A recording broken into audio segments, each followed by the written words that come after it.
Welcome to கிராண்ட்வாஸ் kitchen. வாழ்க வளமுடன், வாழ்க பல்லாண்டு. நான் இப்போ உங்ககிட்ட ஒரு கொஸ்டின் கேட்க போறேன். ரொம்ப டீப்பாலாம் திங்க் பண்ண வேண்டாங்க, அப்படியே ஜாலியா போற போக்குல ஆன்சர் சொல்லுங்க. கியூட்டா அழகா இருக்கிற வெஜிடபிள்ஸ் எதுன்னு சொல்லுங்க பார்க்கலாம்.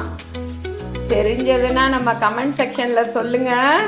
இன்னைக்கு பார்க்க போறது ஒரு கத்திரிக்காய் மசியல். அது எப்படி செய்யறது நான் ஸ்டெப் பை ஸ்டெப்பா சொல்றேன். அடுப்புல வாண்டி வச்சுட்டு அதுல எண்ணெய் 2 ஸ்பூன் ஊத்திடலாம். எண்ணெய் நல்லா காஞ்சிருச்சு. அதுல நம்ம ஒரு 6 பல்லு பூண்டு இருக்கிற மாதிரி ஃபர்ஸ்ட் போட்டுக்கலாம். அதுக்கப்புறம் பச்சை மிளகாய் ஒரு 3 போட்டுக்கலாம். பச்சை மிளகாய் இப்படி ஸ்பிளிட் பண்ணி போடுங்க, இல்லாட்டினா எண்ணெயில போட்டா அது காஞ்ச உடனே வெடிச்சிரும். அதனால நம்ம அதுக்கு ஜாக்கிரதையா இருக்கணும். பச்சை மிளகாய் போடுறப்ப மாத்திரம் இது மாதிரி ஸ்பிளிட் பண்ணி போட்டுறணும். அப்புறம் ஒரு கப் அளவுக்கு பெரிய வெங்காயம் கட் பண்ணி வச்சிருக்கேன். சின்ன வெங்காயமும் வேணா போட்டுக்கலாம், ஆப்ஷனல் தான் இது. ரெண்டுமே ரொம்ப டேஸ்டா இருக்குங்க. பெரிய வெங்காயம் போட்டா சமையலுக்கு ஒரு ஸ்வீட்டிஷ் கொடுக்கும். அதனால பெரிய வெங்காயம் சின்ன வெங்காயம் கலந்தும் போடலாம், பெரிய வெங்காயம் மாத்திரமும் போடலாம். இப்போ இது கொஞ்சம் நல்லா ஃப்ரை பண்ணிக்கலாங்க. அதுக்கப்புறம் வெங்காயம் சீக்கிரமா வதங்கிறதுக்காக லைட்டா உப்பு போட்டுடலாம். இப்போ உப்பு போட்டு ஃப்ரை பண்ணிக்கலாம். இதுல எந்த அளவு வெங்காயம் கட் பண்ணி வச்சிருந்தோமோ அதே அளவு கத்திரிக்காய் போட்டுடலாங்க. பாருங்க, நான் கத்திரிக்காய் மீடியம் சைஸ் கத்திரிக்காய் ஒரு 4 கத்திரிக்காய் கட் பண்ணி வச்சிருக்கேன். அதுதான் நான் இப்போ போட்டிருக்கேன். கத்திரிக்காயில மெக்னீசியம், மேங்கனீஸ், பொட்டாசியம், கால்சியம் அப்படின்னு எல்லா சத்துமே இருக்கு. இது நம்ம எலும்பெல்லாம் ரொம்ப வலுவாறதுக்கு யூஸ் ஆகுது. அது மட்டும் இல்லாம சுகர் லெவல கண்ட்ரோலா வச்சுக்கிறது, எல்லா வேலையும் பார்க்குது. ஒரு 60 வயசுக்கு மேல இருக்கிறவங்க எலும்பு தேய்மானம் ஆக ஆரம்பிச்சிரும். அது போல உள்ளவங்க கத்திரிக்காயை ஆஃப் பண்ணி நம்மளோட சமையல்ல சேர்த்துக்கலாம்.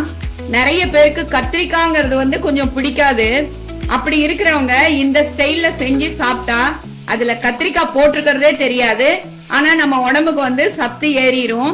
இப்ப இது கூட தக்காளி அதே அளவு ஒரு மீடியம் சைஸ் தக்காளி 3 கட் பண்ணி வச்சிருக்கேன், அதையும் போட்டுடலாம்.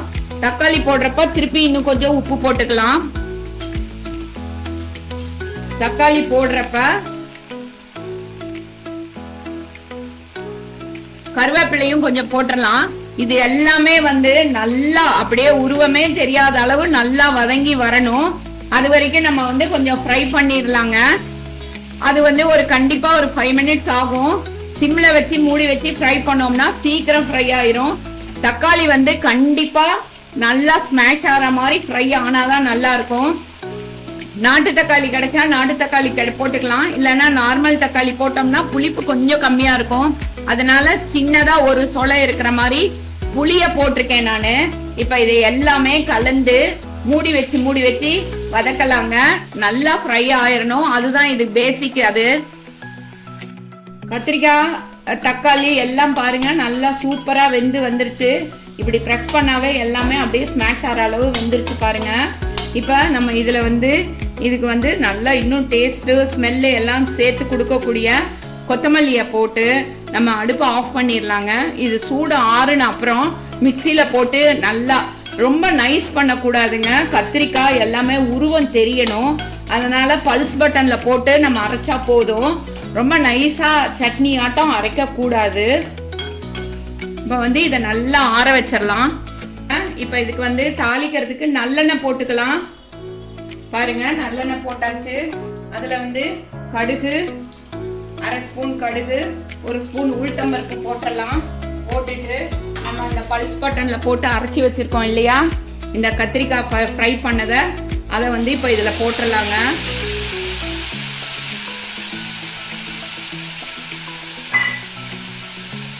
போட்டுட்டு இதுல சில மசாலாக்கள் ஆட் பண்ணிடலாம். மஞ்சத்தூள் போட்டுக்கிறேன், நான் உப்பு போட்டுக்கிறேன். உப்பு நம்ம ஆல்ரெடி போட்டிருக்கோம், அதனால கொஞ்சம் பார்த்து போடணும். அதே மாதிரி ஆஸ் யூஷுவல் எல்லா ஃப்ளேவரும் ஃபுல்லா இருக்கிற சாம்பார் பொடி நல்லா 1 ஸ்பூன் போட்டுடலாங்க. போட்டு நல்லா ஒரு 2 நிமிஷம் கலந்து விட்டோம்னா நம்மளோட கத்திரிக்காய் மசியல் சூப்பரா ரெடி ஆயிருங்க. இது 3 in 1 சைட் டிஷ்ஷு.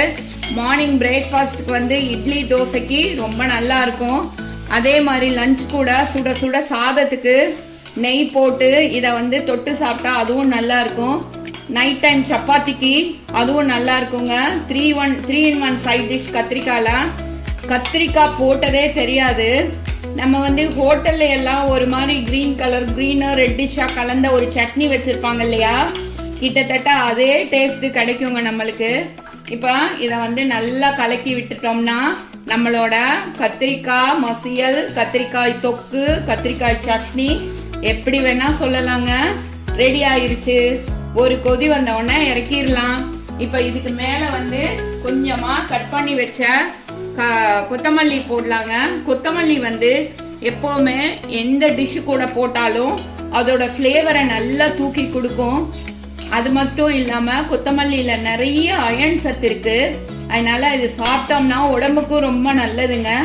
இப்போ நம்ம கத்திரிக்காய் மசியல் ரெடி ஆயிடுச்சு.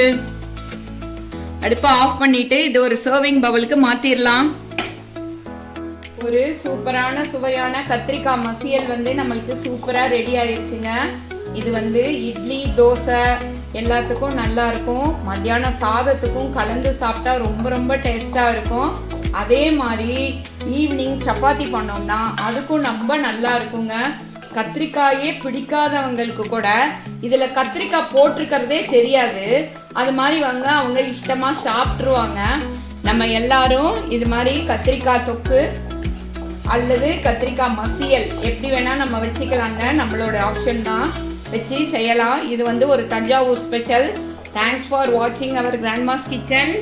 எல்லாரும் நிறைய பேர் பார்க்குறவங்க லைக் பண்ணுங்கள், ஷேர் பண்ணுங்கள், சப்ஸ்கிரைப் பண்ணுங்கள். உங்களோட கமெண்ட்ஸை எங்களுக்கு கமெண்ட் செக்ஷனில் சொன்னீங்கன்னா எங்களுக்கு அது ரொம்ப யூஸ்ஃபுல்லாக இருக்கும். தேங்க்யூ.